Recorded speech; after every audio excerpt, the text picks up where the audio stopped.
Good. Welcome along, ladies and gentlemen, to your weekly SETI seminar series. Today we're very lucky to be joined by Pascal Lee. He's a PI at the SETI Institute. Pascal did a master's at the University of Paris, and then another master's at Cornell, and his PhD, which he did with Carl Sagan and Joe Vaverka on physical properties of asteroid regoliths and interiors. So strike that down for one thing you probably didn't know about Pascal Lee. He is now, as I say, a PI at the SETI Institute. In 2002, he co-founded the Mars Institute, and he is well known for his work in the Horton Mars Project, which is based on Devon Island in Canada.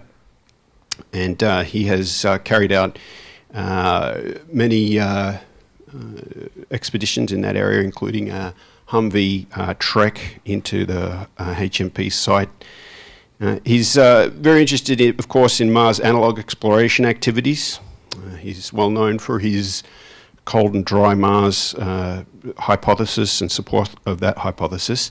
And he's also known for his work on getting a mission to Phobos and Deimos, which is the subject of his talk this evening. So please join me in welcoming Pascal. Thank you. Good evening. Thank you really for being here. I'm actually surprised that many people would be interested in these two little bodies, but maybe not. Thank you, Adrian, for setting this up and for the introduction. Phobos and Deimos, as you know, are the two moons of Mars. They are the only moons that we know to the planet Mars. There might be more. And people at the SETI Institute, like Mark Showalter, actually have spent some time and effort trying to find more. But these two little bodies are really very intriguing, and especially at this juncture in our knowledge in planetary science, because so much seems to possibly be hinging now on what their composition is and what their origin is. And in some sense, I sort of think of them as really a good bang for the buck, in the sense of the amount of information you could possibly get from them to their mass ratio is really high. So I just want to give you this evening a sort of a broad survey of what we think we know about these bodies, what the outstanding questions still are. As Adrian was pointing out, am leading a mission proposal effort at NASA Ames called PADME. It's a mission to go explore Phobos and Deimos. I'll talk to you a little bit about it, but I'm sort of in this awkward situation where because it's competition sensitive, okay, it's a discovery mission proposal, I'm in this limbo where I'd like to tell you a lot more about it, but really should not and cannot. Okay, so first of all, let's talk about the discovery. And interestingly, these two little moons were predicted and even written about before they were actually observed. But they were not predicted in the sense of, planet Neptune was predicted by calculations and somehow it was found more or less where it was supposed to be. They were predicted just because they were part of astronomical lore.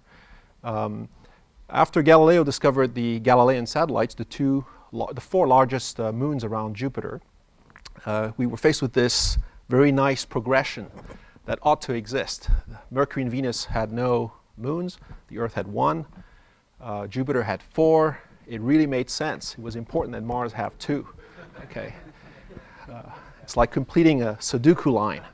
Okay, so so somehow it came to no surprise really when the number turned out to be two. But that happened many years later. In fact, the first account of Mars having possibly two moons came in this novel by Jonathan Swift, Gulliver's Travels. And so the relevant part here, so of course people know about Gulliver's Travels, that he went to the land of the tiny people, Lilliput. He went to the land of the giants. But somewhere in between, he went to the land of the people who live in the island in the sky. And that was a country called Laputa, which I don't need to translate if you speak Spanish. But the quote here is that, talking about the astronomers of Laputa, they have likewise discovered two lesser stars or satellites which revolve around Mars, whereof the innermost is distant from the center of the primary exactly 3, and the actual number is 1.4, of his diameters, and the outermost 5, The actual number is 3.5 of his diameters. The former revolves in the space of 10 hours, and the latter in 21 and a half. Okay? So the actual numbers were 7.7 and 30.3. All right, so close enough, and really intriguing, of course. To astronomers, you know, it's an order of magnitude is all that matters. So we were well within that. Voltaire, 26 years later, also came up with his sci-fi novel of the time, Micromégas. It's the story of an explorer from the star Sirius, and he journeys to the solar system, hooks up with a friend on Saturn, and then decides to come visit the Earth. And on the way, of course, they swing by Mars. So they swing by 2 moons that cater to this planet, but have escaped the notice of our astronomers. Good philosophers know how unlikely it would be for Mars, so far from the Sun, to have gotten by with less than 2 moons. Okay. So you can see that the spirit was that the expectation you really had to have 2 moons. Whatever the case may be, our explorers found these so small that they feared not being able to land on them, and they passed them by. All right. Okay. 125 years later, we leap forward to the U.S. Naval Observatory. Asaph Hall is one of the resident astronomers, and he's observing Mars at this magnificent opposition, so Mars at its closest to the Earth, you know, which happens every 26 months. But 1877 was a particularly good one. And on the night of August 11th, 1877, he spotted a little speck of light next to the glowing glow of Mars. And that's not the actual picture on the right. It's just a simulation of how hard it is actually to see Phobos and Deimos when Mars is so bright. Okay. On the night of 11th of August, he spotted Deimos. Of course, he didn't know it would be Deimos yet, but that's all. He caught a quick glimpse, and then the weather turned bad. The 12th, the 13th, the 14th, no observing. The 15th wasn't very good. He couldn't see anything. In hindsight, Phobos and Deimos were behind Mars, so that's why.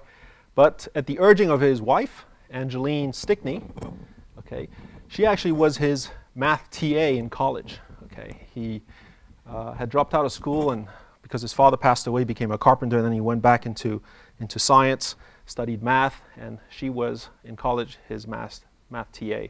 Well, anyway, they eventually got married, and Angeline urged him to observe a few more nights. And sure enough, on the 17th of August, he observed 2 little specks of light around Mars, and he was really thrilled, as you can imagine.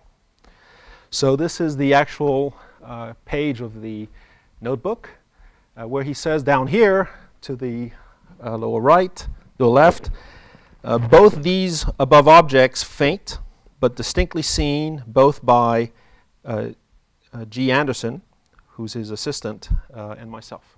Okay. All right. So the announcement was made by the admiral who runs the Naval Observatory, but it was also published, and Scientific American also carried the story of the announcement. I don't expect you to read it, of course, but just the last paragraph is sort of interesting because it relates to where we live. The discovery is a triumph both for Professor Hall and for Mr. Alvin Clark, the maker of the great telescope. So he's talking about the 26-inch refractor that was at the Naval Observatory.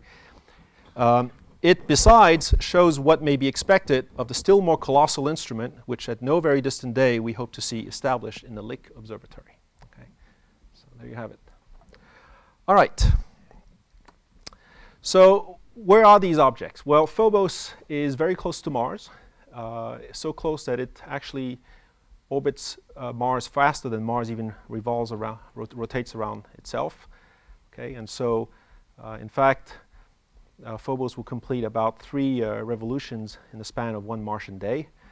Deimos, on the other hand, is farther out, and it takes Deimos about 30 hours. So Mars, as you may recall, has a day that lasts 24 hours and 37 minutes. Okay, so it's Phobos will always rise, given this, in the west and set in the east on Mars, whereas Deimos is doing the opposite. Okay, so Deimos is behaving a bit like our moon. Now, what I've sketched in sort of a faint dotted line there in between them is the stationary orbit of Mars. That is the orbit where, if you were on this orbit, you would be stationary above a given point at the Martian surface. You're going around Mars. So that's where we put our geostationary satellites, our communication satellites in particular, so that they're always above the same spot and are relaying comms on the Earth. Okay. So by virtue of the fact that Phobos is well within the geostationary orbit, it means that its ultimate fate is pegged. Its orbit is decaying. It has to eventually crash into Mars, and we'll talk about that in a second. Deimos, on the other hand, like our moon, is beyond the Earth's geostationary orbit, and so it's gaining angular momentum. It's leaving the Martian system. Okay, slowly, very slowly. All right, nothing happens fast. Okay, so here's the actual distance of Phobos in relation to Mars, if you look at it. So it's, of course, they are both on equatorial orbits. They are essentially almost circular orbits. Deimos in particular is really circular, so it sees Mars as a point mass, and it's just doing its business. You can imagine the glorious view of Mars you would have on Phobos. All right. So this has been imagined, I think, by many space artists and people who are sort of imagining what the exploration of space might be like. Okay, you can also see Phobos from Mars, and in fact you see it quite well. Phobos from the surface of Mars subtends a sort of a 12 arc-minute size, so it's relatively substantial. In fact, this next picture shows you what the moon looks like from the Earth, and in comparison what Phobos would look like from the surface of Mars, and then Deimos behind it. Okay, so Phobos is not that small. You could actually resolve the disk of Phobos when you are at the surface of Mars, okay, with your naked eye. This is a beautiful little video. It's a bit fuzzy, but of course it's an eclipse of Phobos, of Deimos by Phobos. As you can imagine, since both are on equatorial planes, the camera that took this picture was a spacecraft that was near Mars's equator. And in fact, it's Curiosity that took this picture, okay, from Gale Crater. It's remarkable, I think. And then Phobos, of course, being quite a bit smaller than the angular size of the Sun, even from Mars, you never get a total eclipse of the Sun by Phobos or Deimos, let alone Deimos, on Mars. All right. So these are just the general characteristics. And then nothing much was done about these moons until the announcement in 1945 that the war was over, and that somehow Phobos had a secular acceleration. So somehow over the course of time, Phobos's angular velocity around Mars is increasing, okay, and by a small amount, but nevertheless it's considered to be a high number, and in fact it translates into an orbital decay rate of 5 centimeters per year. Okay, so as you know, satellites that are orbiting, the lower they orbit, the faster, the higher the angular velocity, and so for this change to be occurring, it implied that Phobos was decaying rapidly. Now, Sharpless, who was at the Naval Observatory as well, did not do the observations himself. What he did was he collected the observations of a bunch of astronomers before him and looked at what the position of Phobos and Deimos would be predicted to be in time. And he just noticed that somehow there was this secular acceleration which was really notable. Okay. So at this rate, the prediction was that Phobos would impact Mars in about 100 million years. So 10 years go by, and then we're in 15 years, we're in 1959, and there's a character called Shklovsky that shows up. Now, he's an astronomer. He's a Ukrainian astronomer. In fact, he's a friend of Carl Sagan's, our Carl Sagan.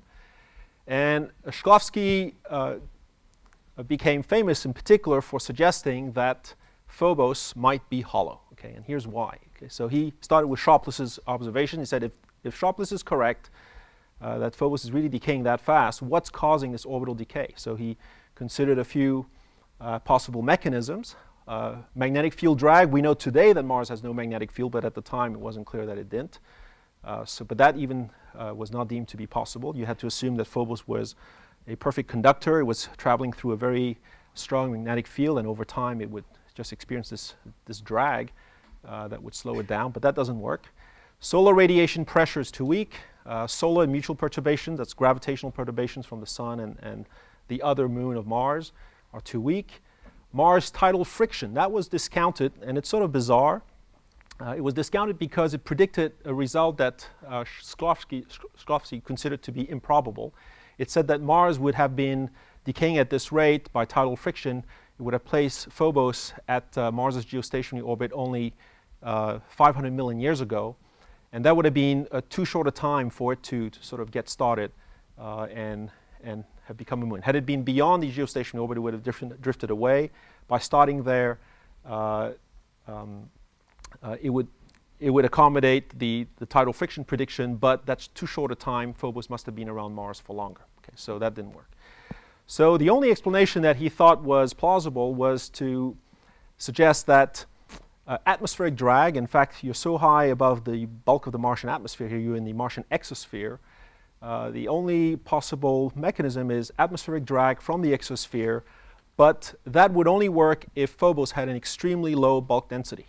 In fact, the number was less than 1,000th of a gram per centimeter cube. So water, if you recall, is 1 gram per centimeter cube. So in the case for Phobos to be experiencing this kind of drag, it had to be like an empty can of Coke. Okay? And even that would have too much density. So not only did it have to have a very low density, but it had to be cohesive because the moon was there. It wasn't a pile of snowflakes. So here are some quotes from Shklovsky. Could Phobos be rigid on the outside and hollow on the inside? Okay. And then we are led to the possibility that Phobos and Deimos as well may be artificial satellites of Mars, mute testaments of an ancient Martian civilization. Okay. He didn't believe that Mars was inhabited now, but you know what? In the past, who knows? And so for an empty, hollow can to be in orbit around Mars, it had to be artificial. You can see Carl is skeptical. I can imagine him sort of saying, "Hey, Yosef, extraordinary claims require extraordinary evidence." All right. But the story appeared in their book, the book that Carl translated and added to, that was written by Yosef Shklovsky originally, called Intelligent Life in the Universe. Okay. So let's move forward and go on to the exploration of these worlds. This is the very first and best image that we have of Phobos taken by a spacecraft, Mariner 7, in 1969. So the image in the background there shows you the surface of Mars. You can even make out a crater or two. It's got these little dots. These are called Réseau marks. They're just there for reference. Okay. And of course, the first thing you can tell is that Phobos' profile is different from that of a Réseau mark. It's not a cube. It's probably an irregular shaped object, which is what you might expect for a body that small. Mariner 7 did not see Deimos. Then a few years later, Mariner 9 became the first orbiter of Mars. And this is the entire data set that Mariner 9 returned for Phobos. And what you can see here is that it's an irregular shaped object. It's got a relatively rugged surface. It has a giant impact crater that, I don't know if I have a mouse.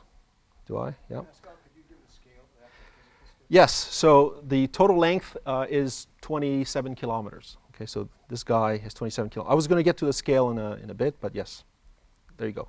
So one very prominent feature is this giant crater that you see in this image and back here again. And actually you see it in profile here. Okay. And that giant crater was named Stickney. Now you know why, if you didn't before. And then Hall actually got a smaller crater at the very south pole of Phobos. Okay, so this is one of the better images returned by Mariner 9. Again, 27 kilometers in length. This is looking at Phobos from the south. So you're looking up, so to speak, at the south pole of Phobos. The Hall crater's in the shadow. You can see Stickney on the leading edge of Phobos. The sub-Mars point is the end of Phobos that always stays pointed towards Mars. The anti-Mars point is the far side. And in fact, Mariner 9 confirmed that both Phobos and Deimos are spin stabilized. So they're in synchronous rotation. They spin at the same rate that they go around Mars. So they all show, just like our moon, they all show the same side to Mars. And also, they hide the same side from Mars as well. I mean, the other side from Mars as well. Okay, so there's a near side and a far side, as opposed to a bright side and a dark side. Okay. All right, Mariner 9 took pictures of Deimos as well and revealed it to be a lumpy object as well, but not as rugged. And it didn't have giant craters like Phobos. It didn't have scarps. It just looked like a piece of garlic, something more subdued. Okay, and so this is one of the better images of Mariner 9. The North Pole is shown. Two craters that were on the Mars-facing side of Deimos. Two prominent craters were named Voltaire and Swift. Swift is smaller but deeper. Voltaire is shallower. Okay. If you've read them, you might agree. Okay. This is, then we leap forward a little bit. 6 years later, Viking Orbiter 1 and 2 get to Mars. Of course, their primary mission is to, well, first of all, release landers. And then observe Mars, and they did a fantastic job. The two of them together, Viking Orbiter 1 and 2, returned over 10,000 images of Mars. In fact, I think over 20,000. And they also took opportunistically images of Deimos. And this is the entire data set that was taken of Deimos. It was compiled by Emily Lacdewal at the Planetary Society. Okay. So this is one of the better images. You're looking now down from the North Pole of Deimos down onto the body. Voltaire and Swift are on the Mars-facing side, as you can see there. Okay. I'm trying to keep you referenced because otherwise it's just a series of lumps and blobs. I think it's more interesting if you sort of get some sense of how to get oriented. So this is now looking at the far side of Deimos. Okay, so Mars would be somehow into the wall in the distance. And you can see the anti-Mars point and the North Pole at the very top. So there's a saddle to Deimos that gives it this sort of odd garlic clove shape. And people have interpreted this as being an impact structure, an impact crater. To me, it's not really distinguishable from the saddles that you see at other small asteroids like Itokawa that we'll check out in a second. All right. We got some high-resolution images from Viking. This is showing you the best image we have of the surface of Deimos. The resolution is of order 2 to 3 meters per pixel. Okay, so it's actually remarkable. And you see not only impact craters, some of which are fresh, but many are subdued, as if they were coated by just loose rubble or debris. And then every now and then, there's what you call a positive relief feature, something that's sticking out of the regolith. And of course, it's probably a boulder or a little pile of debris. Okay, Viking Orbiter 1 took care of, and by the way, Viking Orbiter 2 got really close to Deimos. It got to 28 kilometers, okay, of Deimos. And Deimos itself, I should point that out, is about 15 kilometers long, okay. So it's quite a bit smaller than Phobos, which is 27. All right, Viking Orbiter 1 then went to Phobos. And here is one of the better global pictures of Phobos by Viking Orbiter 1. You're looking at the sub-Mars side of Phobos. So Phobos it's shaped a little bit like a bar of soap that's seen better days. Okay, so it has a long axis that's pointed constantly towards Mars, and again Deimos as well. It's slightly flattened at the top, so the shortest diameter, if you will, is about 18 kilometers. It's sort of in the up-down direction. The longest is 27, and then sideways it's about 21 kilometers wide. Okay. And Stickney is on the leading side of Phobos as it goes around Mars, but towards Mars. Okay. Now, one thing that jumps out at you, or should jump out at you here, is that, well, first of all, it really has this whopping crater that has even a crater within it. But then there's this amazing network of what are called grooves. And this really started a whole generation of planetary scientists speculating as to what the grooves were or are. And we still don't know. We don't even know if they're really deep-seated structural features. Are they actually come in different sets. There are about 3 sets of grooves. Some seem to be associated with the Stickney impact because they are somewhat radial to it, but others seem to be just cutting through Phobos like you would a loaf of bread. Okay, and so it's not clear at all whether they are structural or, so in other words, have to do with internal fractures, or whether the alternate really explanation is that they are somehow made of chains of impacts chains of impact craters or impact pits. And the thinking here is that when Mars gets hit by larger impacts, it tosses a lot of ejecta into space. Phobos is right there. It can run into it, this ejecta, and then, of course, it will scar the surface. So it's sort of the machine gun effect of running into Mars ejecta that you would be seeing here for some of these grooves. It's really not clear. So the key thing to realize then is that these grooves, of course, are very prominent at the surface, but we don't know whether they really have a deep-seated expression. Okay? They could be just superficial. They're about 30 meters deep, 100 meters wide. Okay? Or they could be really telling you that Phobos is about to break up. Now, we actually know that Phobos has some cohesion. Not only do we see these fractures, but we don't see offsets. The craters are very well defined, even though they're very, very big. We'll talk about this a bit later.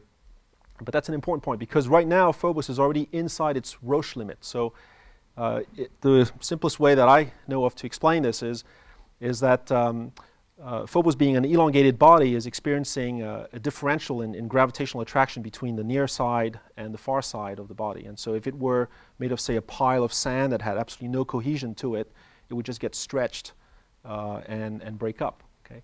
But you can see that that's not happening to it. It's still holding together as a coherent mass. And so this tells you that something that the whole thing is not a pile of loose rubble.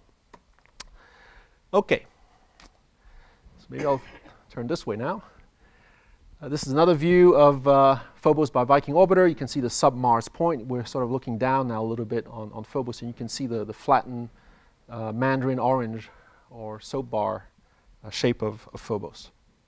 Okay, this is one of the better high-resolution images from Viking Orbiter 1. A beautiful boulder. It's gigantic. It actually is about the size of a building in Manhattan. Okay. It's either an ejector block that would have been lobbed off of a large impact, or maybe even somehow a piece of ejecta from Mars that landed softly. Okay. Now I'm going to give you some better sense of scale, maybe, and that's going to David's point earlier. This is the asteroid Itokawa. It's a near-Earth asteroid. It was explored by the Hayabusa spacecraft launched by JAXA, the Japanese, and it's only 540 meters long. And the whole thing is sort of now understood to be a rubble pile. Okay, so it has some cohesion, but really not a lot. It's very friable, very brittle, probably, and it might even be the result of two lumps that have somehow collided and ended up deciding to stick together. You don't see large craters. You don't even see small craters. Things seem to be very unstable and friable. Okay, and in the gravitational low points, the fine grain material seems to have ponded or accumulated, and you can see some smoother areas. They're still pretty coarse gravel when you land in those places and look at it up close. But the rest of Itokawa is really very rough. So that is the space station to scale, and of course you can see that, for example, that boulder that's sitting on the end of Itokawa is massive compared to the space station even. All right, so here's Itokawa and the ISS next to Deimos, right? And of course, you can say that it's 15 kilometers long, and in this image it's about 7 kilometers wide, but actually it's about 14 kilometers wide here. It's still a monumental object compared to the smaller bodies that we've visited.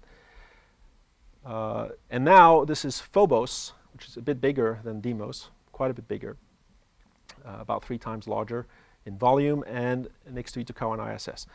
What you should realize is that if you were to include Phobos and Deimos as part of the near-Earth objects population, okay, these near-Earth asteroids in particular, okay, Phobos would rank number 3 in terms of size. So larger than it, you have 433 Eros, Ganymede, not the Jovian satellite, the asteroid.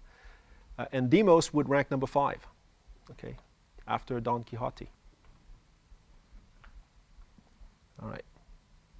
So they are in the larger end of small bodies in the sort of near-Earth space, if you include Mars orbit as being near-Earth space. All right. Well, then there was a big lull in the exploration of anything Martian. Okay, the Vikings did not find life. People got tired of Mars. And we went from 1977, a decade later, even we were not trying to send something. And the Russians launched Phobos 1 and 2. So Phobos 1 and 2 were quite remarkable because not only were they an attempt of the Soviet Union to go to Mars, which is always worth watching, but it was really focused on exploring their moons. Okay? And it was an international mission. It had a lot of payload elements on board. And the mission was very ambitious because what it wanted to do was the two spacecraft were going to rendezvous with Phobos, each release a little lander, that little hopper that you see on the image on the artist concept on the right. And there was also going to, and that little hopper would then hop across the surface and take measurements in different locations. And then there was also a fixed lander that would drill into the regolith of Phobos. So it was a pretty ambitious mission, and they sent 2 of these spacecraft.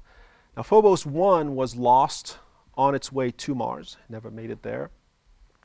It was a software problem. They were basically running a piece of software that was supposed to run in the lab but not in space, and so it told the antenna to point away and it didn't turn back to look at the Earth. That's always a problem. And then Phobos 2, however, avoided seeing the same mistake happen. But Phobos 2 did a few approaches to, in fact 3 approaches to Phobos, was actually on final approach to do its big descent to 50 meters off the surface and release the hopper and the fixed lander, and then contact with it was lost. Okay, so we don't know where Phobos 2 is right now. Did it crash on Phobos? Is it somehow still in orbit around Mars, near Phobos? We don't know. Right. But in a nice gesture, it was carrying actually a plaque, which was reproducing the discovery page from Asaph Hall's notes. Okay. And I'm going to show you a couple of some of the best pictures that Phobos 2 got. This is from its visible camera system. Okay, so now you're looking at the anti-Mars side of Phobos, which Viking did not see very well. Stickney is still in the front towards the lower right. Sharpless got his crater. And then the other craters on Phobos are named after characters in Gulliver's Travels. Except Todd, who was actually an astronomer later on at the Naval Observatory and became the astronomer who was in charge of the Lick Observatory here during the famous Venus transit observations a few years later. Okay. All right, then I'm going to skip through all this because every one of these missions that we sent to Mars, including landers, made opportunistic observations of Phobos and Deimos. They tried to get spectra, mainly in the infrared. They did observations to improve the model for their shape, which of course is important to get. We have the masses of Phobos and Deimos, but we needed really good coverage on imaging to get their volume so that we can get their density. So the density has been improved over time thanks to some of these missions. Rosetta, even on its way to a comet, flew by Mars and took infrared data of Phobos. Okay. So just as a token of what was returned by some of these missions, MRO returned superb images of both Phobos and Deimos. That's the Mars Reconnaissance Orbiter. It's still in orbit around Mars. By now, I don't have to even point out Voltaire and Swift to you. You know what we're looking at for Deimos. And this is Phobos. Okay. Now, this is really a remarkable image. It's showing both Phobos and Deimos, but the previous one, much brighter than they really are. These are very dark objects. Okay? They have an albedo of 6% for Phobos, 7% for Deimos. That's pretty much asphalt here on Earth. So these images are giving you the wrong impression. If you were a human explorer there, and I'll show you some pictures later, the true colors of Phobos and Deimos are really less glamorous, a lot duller. It'd be like exploring a lump of coal. Okay. Okay. So we have some beautiful imaging. You can look into a groove. You can even see a landslide here on one of the inside the walls of one of the grooves. It's telling you that they might be active. I meant to indicate that there was another theory about the grooves, which is that they might have formed by the cracks originally the fractures might have formed originally by tidal stresses in the body, but then if Phobos had volatiles in its interior, water, ice in particular, they might have been venting out through some of these crater chains that you see that make up some of these grooves. Okay, so Bill Hartmann proposed that idea, and of course we haven't seen geysers or plumes of water vapor or ice jetting out of Phobos, but maybe in the past something like that happened. Okay. There are boulder fields galore. And this is actually this building that we saw earlier, okay, taken now imaged by MR, the Mars Global Surveyor, MGS, next in the space station to scale. Okay. All right, then finally, just a couple years ago, the Russians now tried to send this mission to Phobos. They only had one copy of it. It was another valiant attempt of more or less the same team to achieve a landing on Phobos. The mission got even more ambitious. They only had one spacecraft this time. They had a very low budget, so that's really what I think doomed them ultimately. But the goal was not only to land on Phobos, but to collect a sample and return it to the Earth. Okay, so the ascent stage is what you see in the top there. The little pod that's orange would be the re-entry capsule onto the Earth. The little spherical tanks right underneath that top tray are the ascent stage fuel tanks, etc., etc. Okay, so this mission, unfortunately, didn't even manage to leave Earth orbit.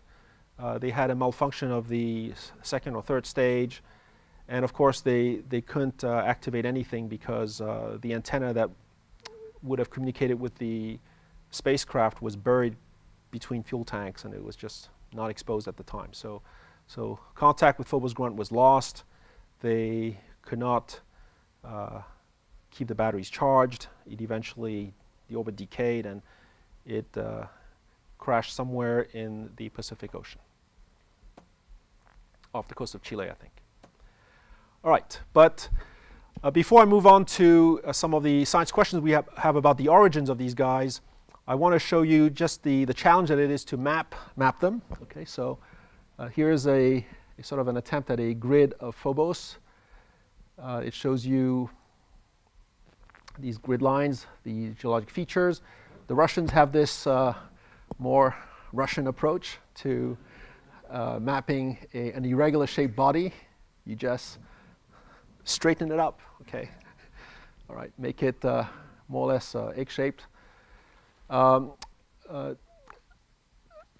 This is one of the best photomosaic maps that has been constructed for Phobos. It's the work of the late Damon Simonelli, who was at Cornell University. Damon and I actually shared the same academic advisor, Joe Vaverka.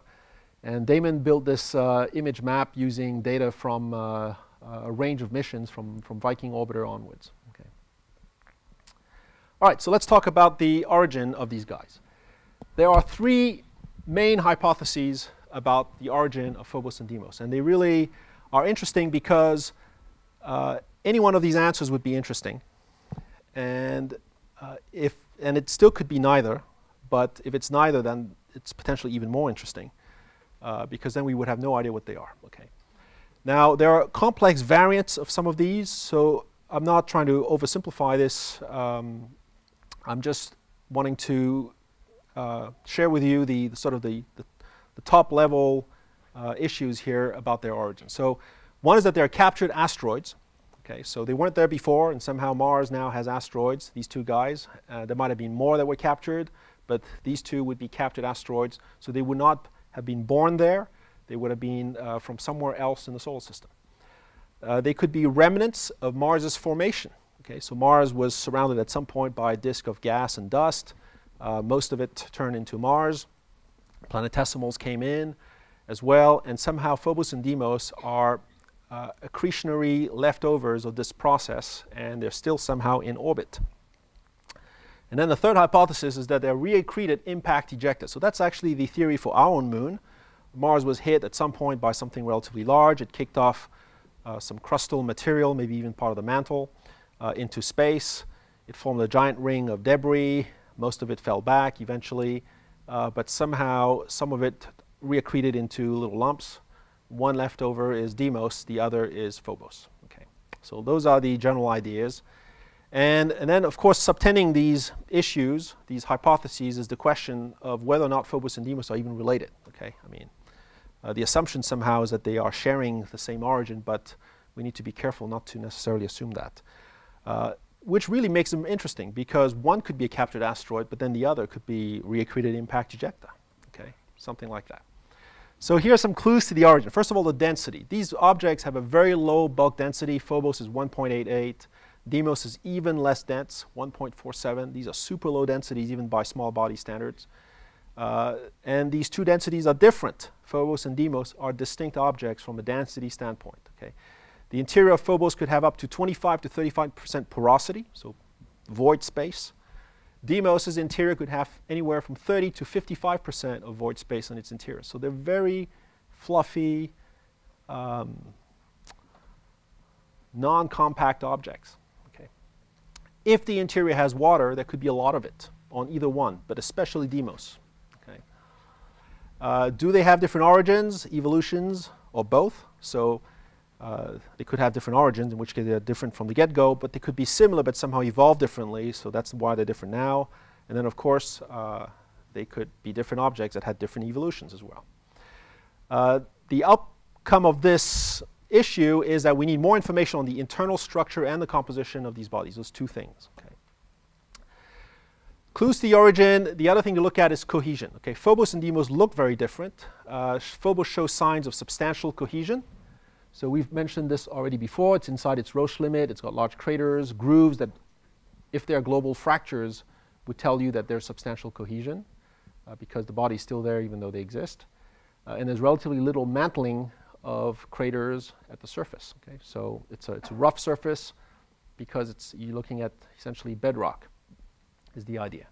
Deimos does not seem to have substantial cohesion. It's likely intensely fractured. Maybe it's a large, loosely bound rubble pile. Okay, so no large craters, no grooves, and a lot of mantling, which tells you that there's abundance of loose material on it. Okay.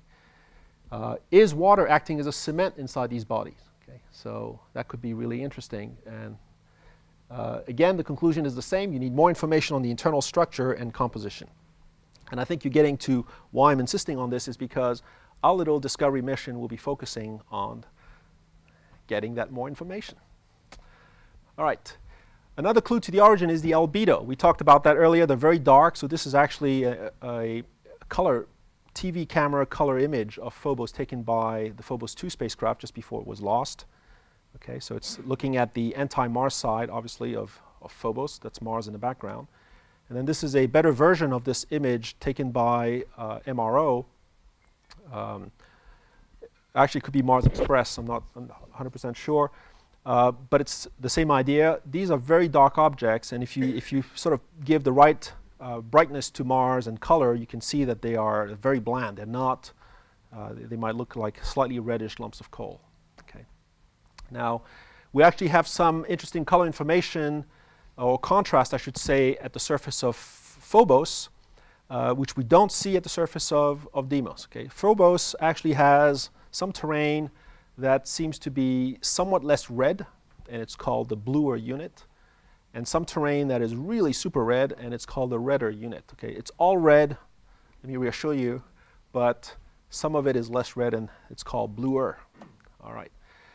A breakthrough in understanding their origin, it was assumed all along that somehow they were C-type objects, carbonaceous, chondrite-like, dark, more or less water-rich, but not a lot. Asteroids, like the C-type asteroids.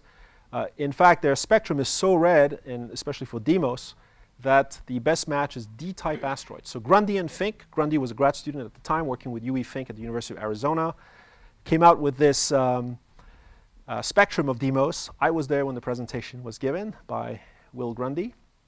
I was in grad school. And it was beautiful. It showed a very clean spectrum for Deimos, corrected for scattered light from Mars, and it showed a really steep red slope. Okay, so the wavelength is on the bottom, and you're comparing the spectrum of Deimos to that of 3 other D-type asteroids, so very red asteroids, and they're somehow separated here just for make them more visible. The point is that they are normalized in the sense that they're all very dark, actually. Okay, all these spectra in the visible part of the spectrum is very dark, and they are very red. But Deimos is redder than even the reddest of these asteroids. Okay, so the reddest of these asteroids was 773 Ermintraud, and Deimos is redder than that. Okay, so this was a very important finding because it meant that if Deimos was a captured asteroid, it was spectrally akin to D-type asteroids, which don't hang out in the inner solar system where we live, unlike the C-types. They are found in the outer part of the main belt in the outer solar system. Okay, so they are more primitive, they are rich in organics, they're very dark, they're very red, they have a lot of water. Okay, so a very important affiliation, if you will, or matching of the spectrum of Deimos with D-type asteroids. Now, we couldn't do the same work on Phobos from the Earth because Phobos is so much closer to Mars. It's very hard to really correct for Martian scattered light.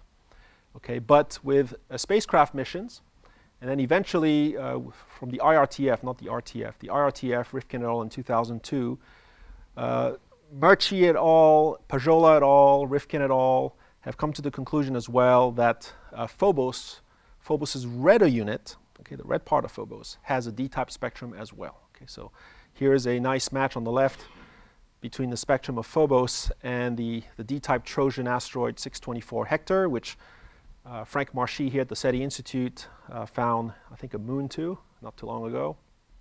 So, interesting body. And then on the right, what you see is a composite spectrum. So all these little dots are actually spectral data from different missions. You have the Rosetta mission's OSIRIS spectrometer. You have the Phobos 2 camera data, different spectrometers and cameras. You have the IRTF from Hawaii, from Rifkin et al. All this combined. And Pajola et al. Compared the spectrum that you get for Phobos' redder unit to two models. I'm not sure why they bothered with Model 1. Model 2 was like an incredible match. And Model 2 is essentially the Tagish Lake meteorite, which is a very primitive carbonaceous chondrite-like meteorite, but different in the sense that it has a lot more water even than carbonaceous chondrites and organic material as well.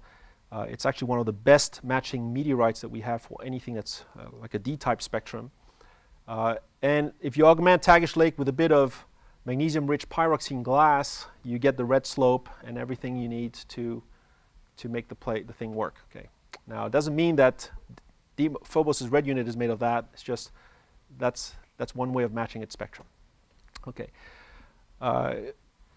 Making it even more interesting when it comes to meteorite connections, there's this one meteorite that Mike Zelensky and people in Russia have proposed might have come from Phobos. And it's this very complex rock.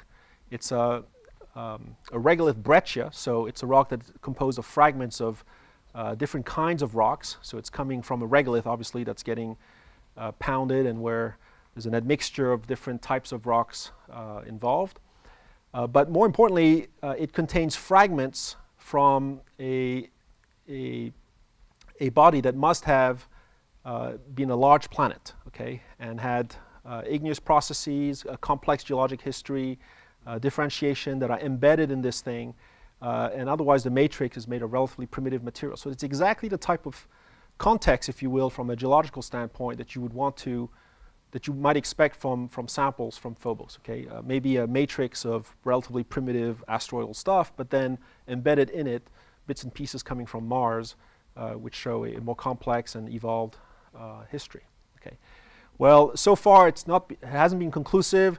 One of the things I thought would have been good to look at is the oxygen isotope of these little fragments that would have come from Mars to see if they match the oxygen isotope ratios of Martian meteorites and Mars itself.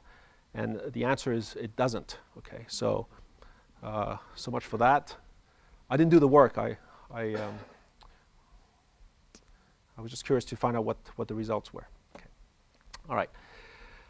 And then Phobos' redder unit, interestingly, looks just like Deimos' spectrum. Okay, so in other words, the redder unit on Phobos is D-type, whereas the bluer unit on Phobos is not. The bluer unit on Phobos has less of a steep slope. You can see those two wiggly blue lines. It's actually considered to be relatively featureless. What you're seeing there is just noise in that particular spectrum. Whereas the redder units on Phobos are a much better match for what Deimos has. Okay. So here's an interesting question. Is it possible that somehow the bluer unit is actually the true Phobos, and somehow the red unit that we see dominating the surface of Phobos today is acquired? Okay. Could there be dust from Deimos somehow? Because Deimos is all D-type. There's no blue unit, red unit on Deimos. It's all red unit. Okay, and that red unit on Deimos is the same as the redder unit on Phobos. Okay, so one idea here that I think is worth testing is whether or not there might be dust being transferred from Deimos to Phobos, ending up coating for all of Phobos' surface almost with this red dust, when in fact Phobos' true identity is revealed only now in a very limited area of Phobos, in that blue unit region, which is very limited. It's limited to the rim area of Stickney crater where things have been blasted away and seem to be really better exposed. Okay. And if you look, there's a nice transition, actually a thinning, if you will, of the red unit in terms of its the way it overlaps the blue unit. The little impacts that take place in the red unit right at the blue unit boundary expose blue material, okay, and you don't see the reverse. All right. So my hunch, just from seeing this and this whole issue of how dynamic the Martian system is, with dust being transferred from one body to the other being possible. I mentioned Mark Showalter looking for rings, for moonlets earlier. He and Doug Hamilton have been looking for rings as well in the Martian system. Okay, and these rings are made of dust that are coming off of both bodies. Okay, but in the case of Phobos, it ends up on Mars, most of it, eventually, whereas on Deimos, it ends up on Mars too, but via Phobos.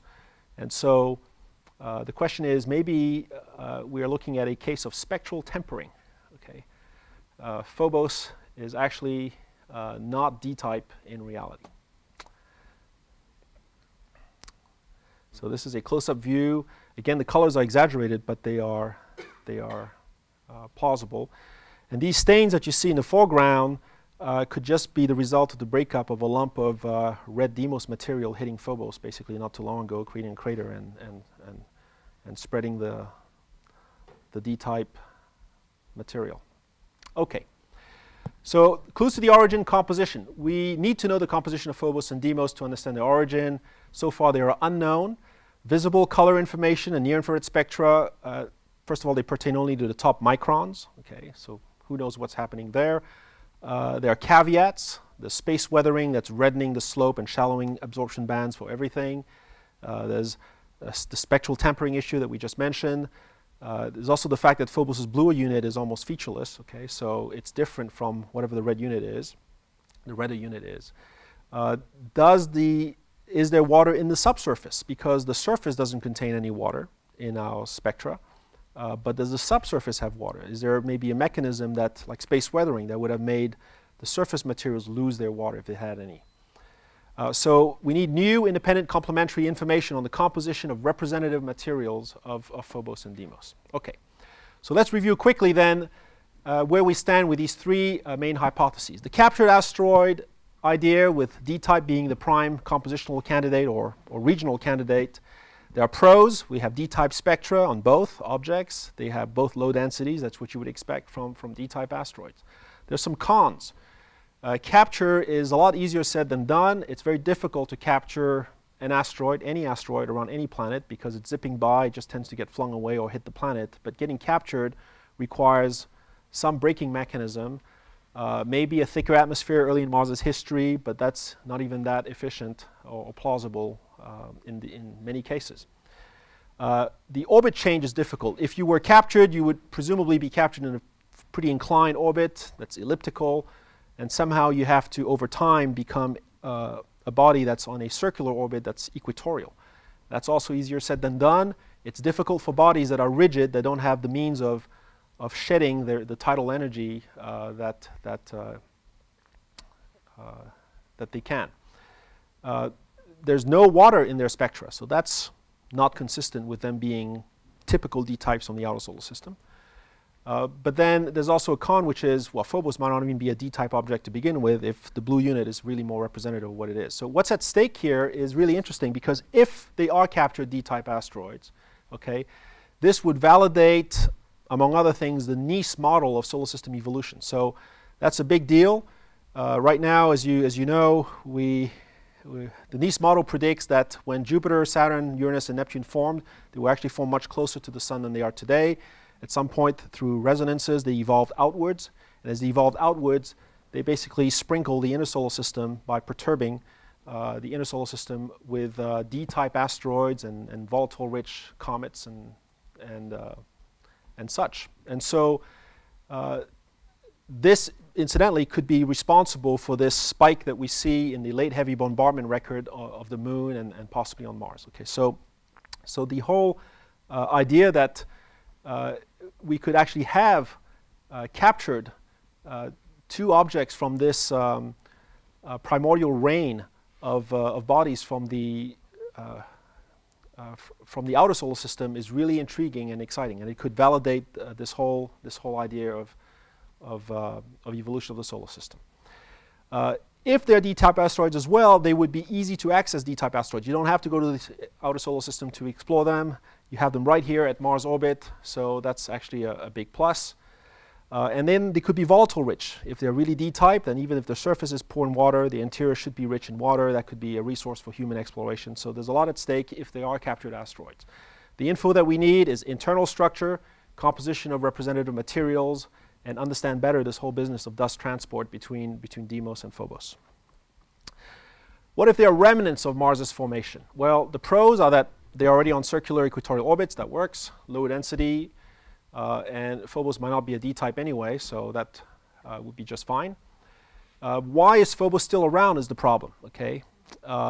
If you form anything back 4.5 billion years ago around Mars, and it is inside the stationary orbit, okay, it disappears in anywhere from 500 to 1 billion years, okay, from Mars orbit. It's going to just essentially decay. Even if you had a ring, more substantial ring of debris surrounding the planet at the time of their formation, okay, which allows you to keep the body out. So the issue really here is that if they are remnants of Mars's formation, Phobos should not be around anymore. Okay, it should have decayed a long time ago, and we don't understand how it would still be around. And then another con is that the true Phobos might not be D-type. Okay, so that's actually not a con. That should be erased. That's a typo. At stake here, we want to understand the formation of planets and satellites, and if they are remnants of Mars's formation, and they would be the last surviving planetary building blocks of Mars, that would really be exciting to explore as well. And we need the same type of info: internal structure, composition of representative materials, dust transport. Finally, what if they are reaccreted impact ejecta? Well, the pros is that you would expect them to have very little water in them, and sure enough, that's what we see in the spectra. Just like the Moon on the outside has very little water. Its formation essentially got rid of a lot of the water that was involved. The true Phobos might not be a D-type anyway, so that works. That's not a problem.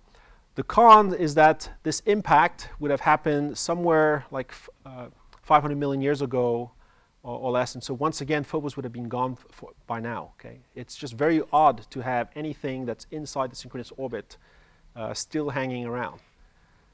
So that's it. So what's at stake is understanding impacts, the formation of moons, including ours, planetary evolution, and of course, if they are impact ejecta that was reaccreted, they would be easy to access Martian materials in orbit around Mars today. Okay. And the good news is that the same info is needed to understand this, to test this idea. We need to understand better the internal structure, the composition of representative materials, and dust transport. So this is what our mission will look like. It's going to be using the same spacecraft platform as the LADEE spacecraft that went to the Moon. It was a NASA Ames-led mission. Our Discovery mission would also be led by NASA Ames. There's a fantastic team of engineers behind it with a lot of experience. There's a great science team behind it too, including folks from the SETI Institute. And I wish I could tell you a lot more, but it will be addressing some of these unknowns. One last thought here before we talk about human exploration is the fate of Phobos. Okay, so Phobos is falling towards Mars, but Sharpless was using observations that were essentially blowing up that number. It's actually drifting towards Mars more like at 1 to 2 centimeters per year. Okay, so about 2 meters or so per century. And so the prediction is that in anywhere from 10 to 50 million years, it's going to, first of all, break up because it will be so deep and it will be experiencing such a strong gravity gradient in its interior that it's going to just break apart. And Mars will have, for a while, a ring of debris relatively close to its surface and just above the equator. And then over time, each one of these fragments is just going to fall onto Mars. And if you plan to be around on Mars in 50 million years or so and have a base, I would invest away from the equator. Okay. Okay. All right, so human exploration. This is a bit of a different gear, but I think it all holds together. NASA has clearly stated in its strategic goal that Mars is where we want to go with humans later this century, and that the steps that we're taking now are to make that happen. Okay, so of course we've been to the moon. The moon still has a bright future. The commercial people are taking care of it. Currently, NASA is planning a mission that involves interacting with near-Earth asteroid materials, at least.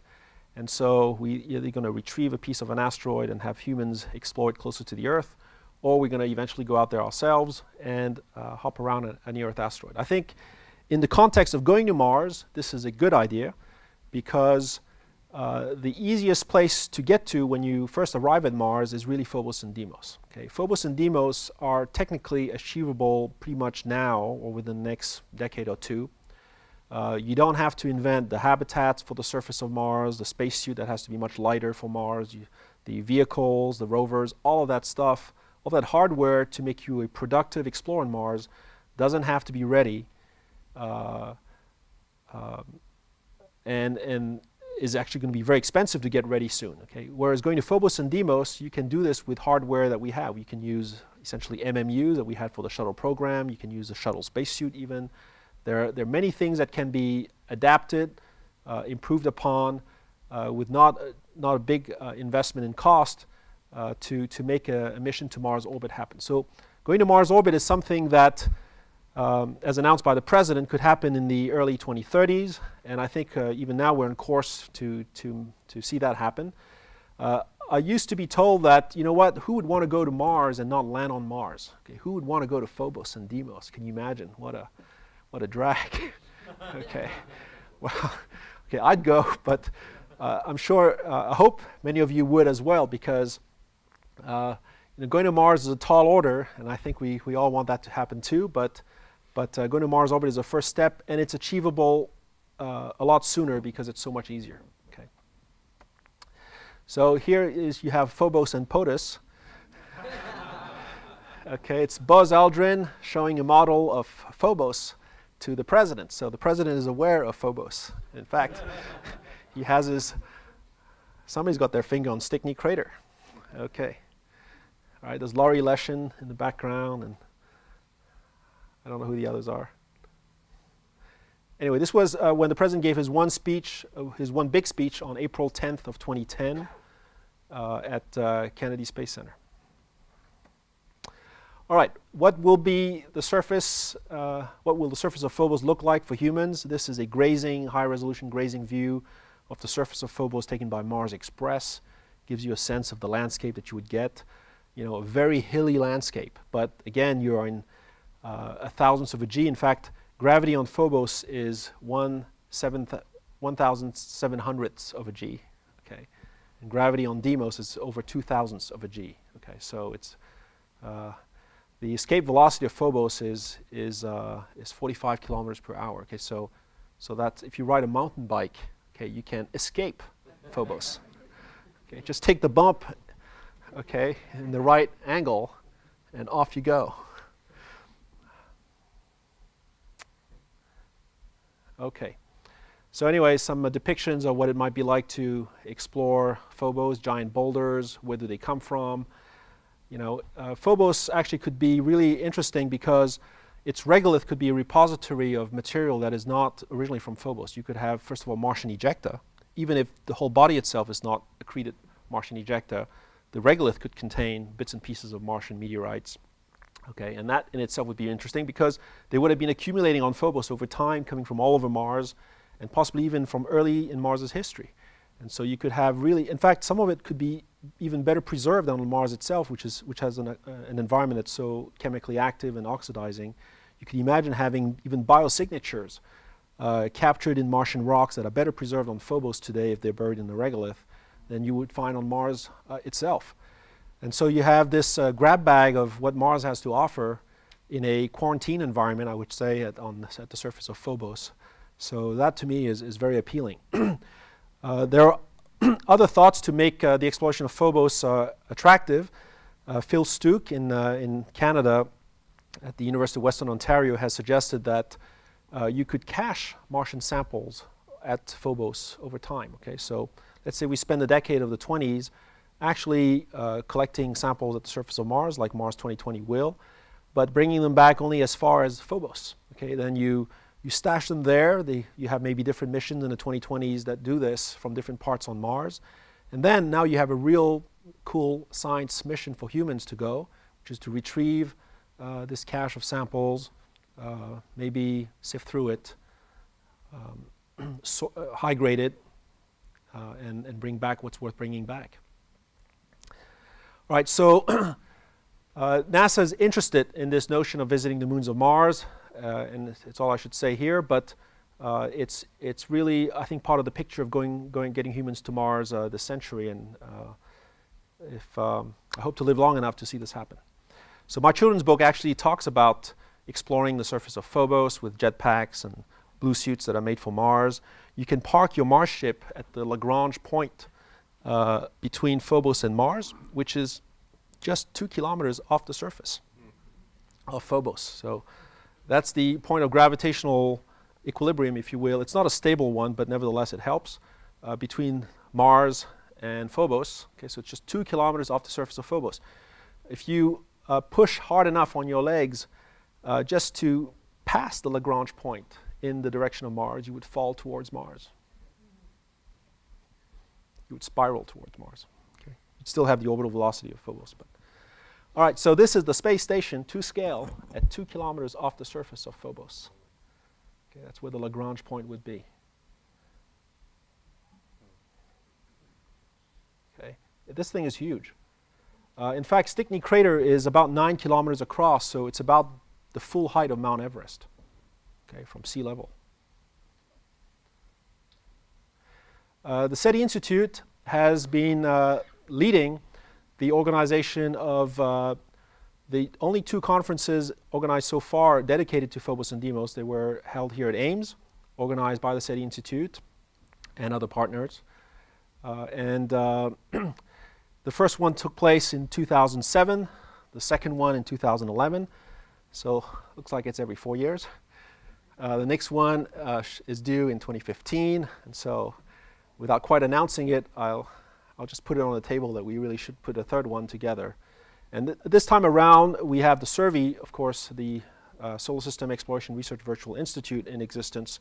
So we should probably coordinate with them since they are interested in the exploration of Phobos and Deimos as well. All right, this is my end picture. Notice the SETI Institute logo on the rock sample bag. Okay, thank you.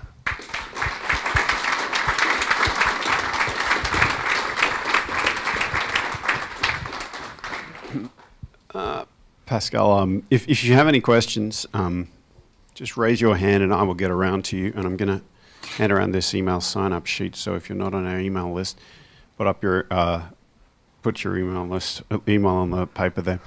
I'm going to ask the first question, though, okay, Pascal, and then I'm going to wander.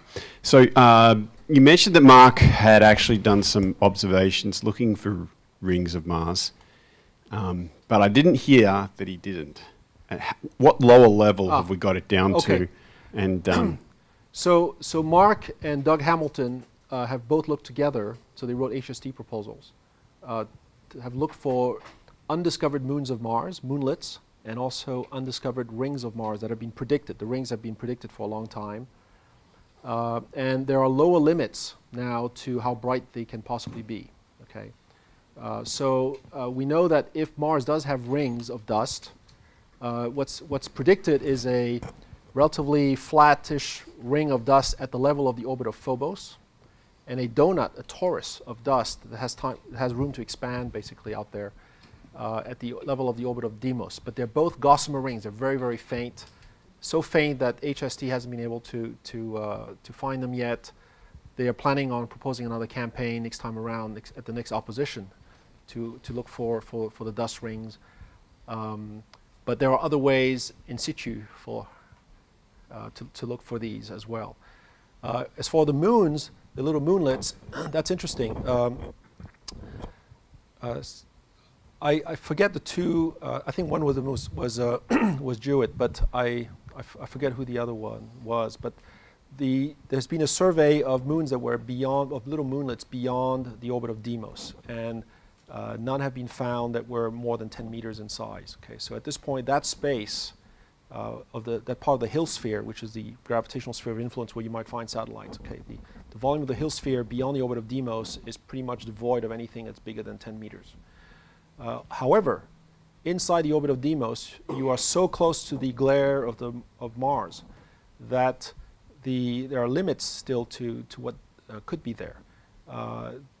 Close to Mars, near where Phobos is, you could have objects that are about 100 meters in size still that are undiscovered, and they would be undiscovered.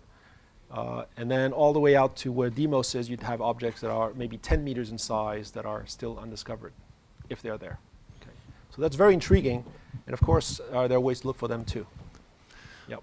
Thanks for the talk. And due to the Roche limit and the lack of a good atmospheric braking mechanism in the last billion years, it seems like the most probable cause would be that the mass is majorly caused by impact ejecta.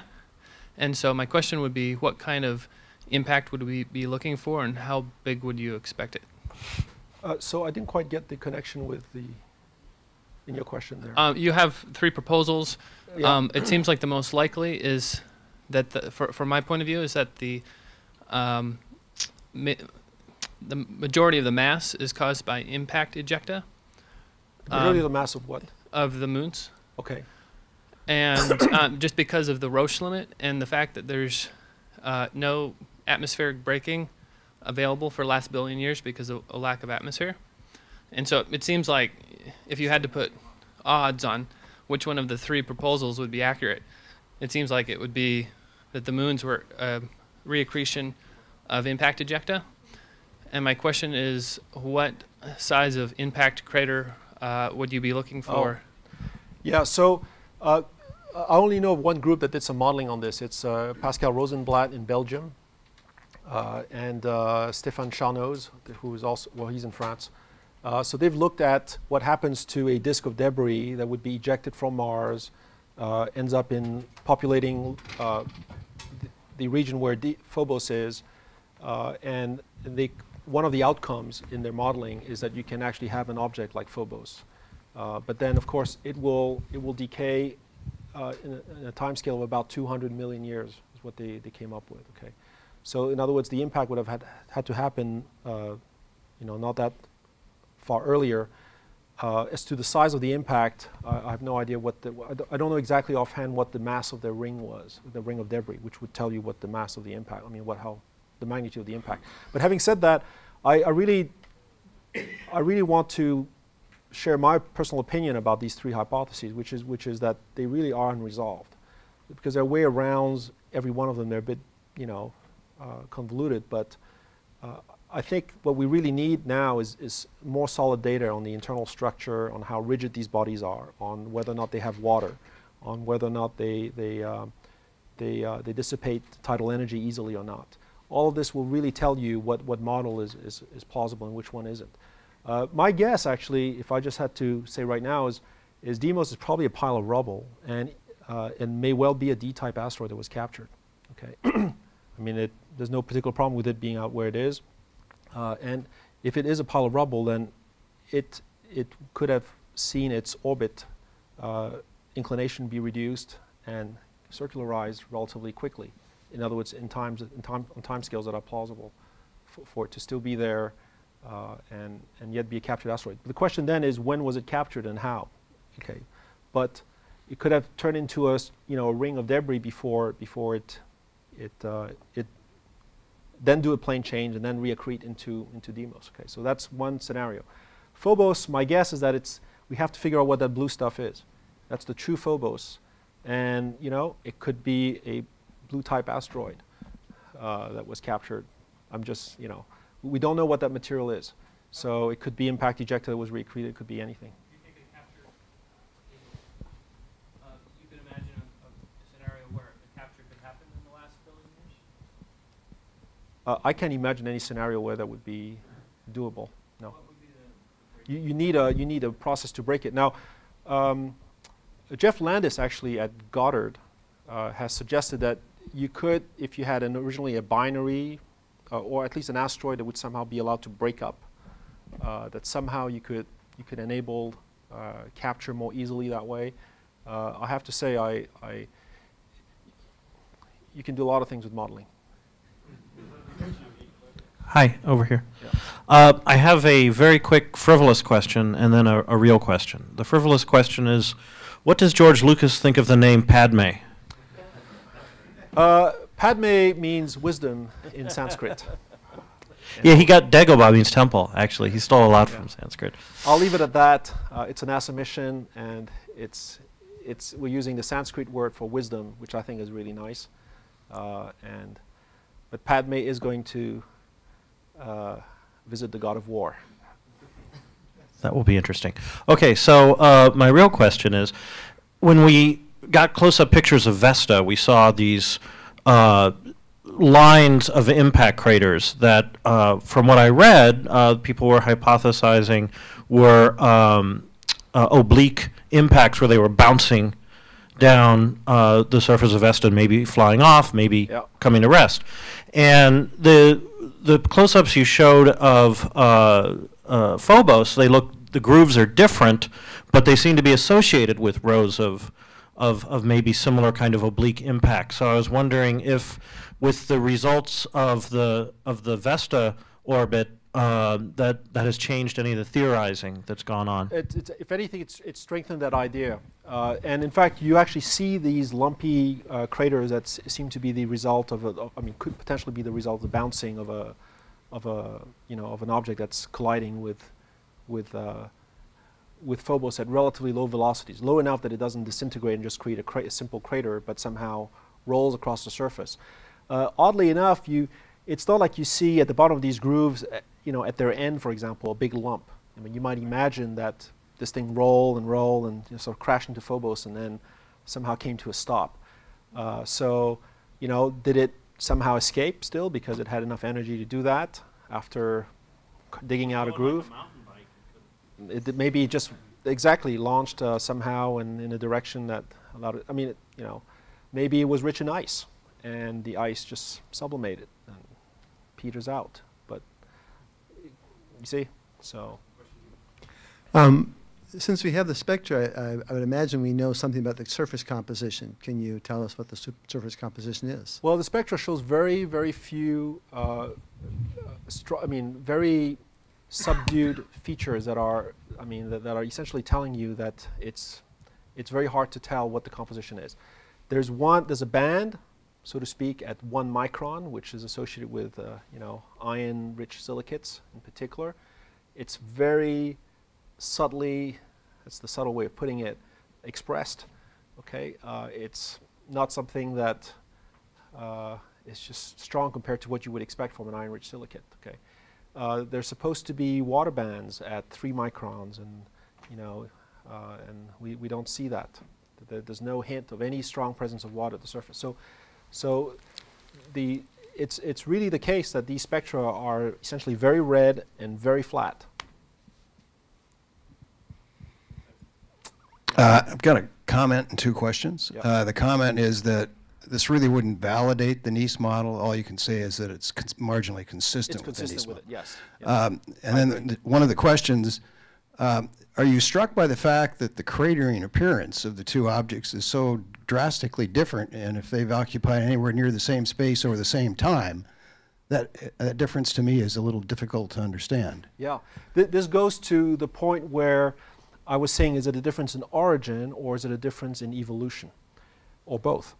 And a difference in evolution could be the fact that if one gets fractured throughout, you know, it becomes in fact a ring of debris and then reaccretes, then all of a sudden you'll have a completely different morphology compared to, you could start with the same starting material but somehow end up very different.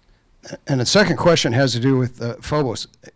Is it possible that it started outside the co-rotation point? It's obviously had a large impact, and if that impact were right, it could actually essentially decelerate it so that it would begin to move inside. Yeah, that's interesting. So it's funny because that came up in a conversation just today, and in fact, the joke was maybe it hit Deimos. Okay, but joke aside, then you have something that would be in some sort of an elliptical orbit. You know, mind you, the most difficult change is the plane change, the inclination change. So that right there could be taken care of. Yeah. So that is worth looking into. Yep.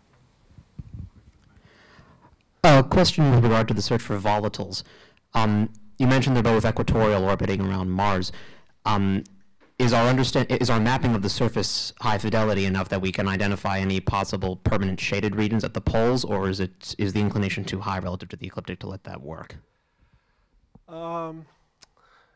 Okay, we don't know that's a good question. So the answer is that we don't know what's happening at the south pole of Deimos very well. And there's some room for the possibility that there could be some pits and craters there at the south pole that are somehow never seeing the sun. Okay, at the south pole of Deimos. Deimos. But for the rest of Phobos, I think, and this is from Peter Thomas, okay, who's really modeled the shape of Phobos. And that question I know was asked from him. For Phobos, we don't know of any place that doesn't see the sun. But we do, but possibly for Deimos. Yeah. And my other question is with regard to the accreted the accreted ejecta hypothesis formation. 500 million years ago, enough mass to kick off Phobos and possibly Deimos. Are there any craters on Mars which fit that criteria of being equatorial, recent enough, and having enough mass? Yeah, so there are some crater chains near the equator of Mars that have been reported. I haven't stayed on top of that literature, so I don't have an answer for that, actually. That's a good point. Yep. Last two questions. Yeah. This is an instrumentation question. If you had your druthers and you could design any instrument to go up on a satellite, what would it be? What wavelength? What resolution would you need to distinguish enough information to give you the goals that you're trying to achieve? Yeah, well, that would have to be the payload of Padme, and unfortunately, I can't comment on that. But seriously, I mean, that is really the answer. Roughly speaking, what do you think it would cost to make a copy of that Russian Phobos sample return mission and launch it again, give it a second try? You know, the Russians are planning a reflight of Phobos Grunt. They're working on it. And, you know, even if I somehow came across as making fun of Russian colleagues, it's really not the intention. They really are good scientists who have been very focused in the right way in the exploration of Phobos, okay, for the past decades. But they are planning a reflight of Phobos Grunt. And the latest date that I heard was somewhere in the 2025 time frame, okay, because they want to do the moon landing again and a few other things in between. Okay, so they can only do so much. So Phobos Grunt is still on the drawing board. And it would be a rebuild of it, but you know, Phobos Grunt was a bit of a Christmas tree mission. Typically, a Discovery mission has 3-4 instruments. Okay, Phobos Grunt had 27. Okay, so it gives you a sense of how, and I think it was a result in part because the program needed so much funding that it was willing to accept payloads from collaborating countries, and just said, sure, if we can have a bit of funding support, we'll fly your instrument and bring it on. And I'm caricaturing, but I think that was part of the reason why you ended up with this very complex, ambitious mission, and meanwhile that was still marginally funded. Okay, so the hope is that for 2025 or the next attempt, they'll have better funding, more support, and have the ability to limit the mission to something that's more reasonable. Now, it might still be a sample return because I think that's a good thing to do. But you should bear in mind that why do we want to return a sample, okay? Well, you want to analyze what Phobos and Deimos are made of, but not just what's at their very surface, which incidentally could be acquired from somewhere else. You really want to get something that's representative of their bulk. And so a sample return mission is not easily done if all you have in mind is a drop and grab type thing. You really want to get to a boulder, for example, or an outcrop, and if not, chip away at it, collect something that has clearly come from it, and with the assumption that that boulder or outcrop is actually from Phobos or Deimos in the first place. Okay, so you might want to find it on the rim of a crater, for example, something like that. So all I was going to say is sample return is well done if the sampling is done properly, and that takes again money and planning. The Discovery program doesn't allow you, I think, to do sample return from a place that's complex and fraught with caveats like Phobos and Deimos. It doesn't allow you to do that without risk to your science, I think. Okay. Whereas other means of doing the compositional analysis by doing what we're doing, I think, like PADME, which is a flyby mission, could actually get to the answer for Discovery budget. So Pascal, the Russian scientist who proposed it was Kuznatsky, that he collaborated with Sagan. Oh, Shklovsky. Shklovsky, right. Yeah. I'm surprised they didn't name that monument, that obelisk type of structure after him. He didn't get a crater named after him by the looks of things. No, he has a crater named. There's a Shklovsky crater on Phobos. It's actually on the side. It's rarely imaged. Oh, right. Okay, that's very appropriate. Also, hopefully appropriate is this SETI Talks mug. It's about the color of Phobos and Deimos, as you'll know. And I know if Padme gets funded, then you're going to need this filled with some very dark-colored liquid as well. So please join me in thanking Pascal for his great talk.